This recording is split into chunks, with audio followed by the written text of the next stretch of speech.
السلام علیکم ناظرین، میں محمد رمضان ہوں۔ عظیم کپتان انضمام الحق کا خیال ہے پاکستان ٹیم کو میرا مشورہ یہ ہوگا شاداب خان کی جگہ ابرار احمد کو شامل کیا جائے۔ شاداب اچھے کرکٹر ہیں لیکن ان کا بنیادی کردار وکٹیں لینا ہے، لیکن وہ اس وقت ایسا نہیں کر پا رہے۔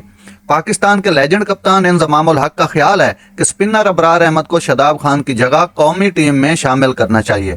انضمام نے ٹویٹ کیا، شاداب وکٹیں لینے میں کامیاب نہیں ہو سکے ہیں، جس کی وجہ سے پچھلے کچھ مہینوں میں سبز رنگ کے مردوں کو بہت تکلیف ہوئی ہے۔ 25 سالہ نوجوان نے آخری مرتبہ اپریل 2024 میں نیوزی لینڈ کے خلاف سیریز میں وکٹ لی تھی۔ اس کے بعد ورلڈ کپ کے سارے میچز میں شاداب خان وکٹ لینے سے قاصر رہے، حتیٰ کہ انڈیا والے میچ میں تو اس سے بولنگ بھی نہیں کروائی گئی۔ انضمام الحق نے نوٹ کیا شاداب وکٹیں لینے میں کامیاب نہیں ہو سکے ہیں، جس کی وجہ سے پچھلے کچھ مہینوں میں سبز رنگ کے مردوں کو بہت تکلیف ہوئی۔ پاکستان نے اپنے پہلے 2 T20 ورلڈ کپ کے میچز ریاست ہائے متحدہ امریکہ اور بھارت کے خلاف ہارے۔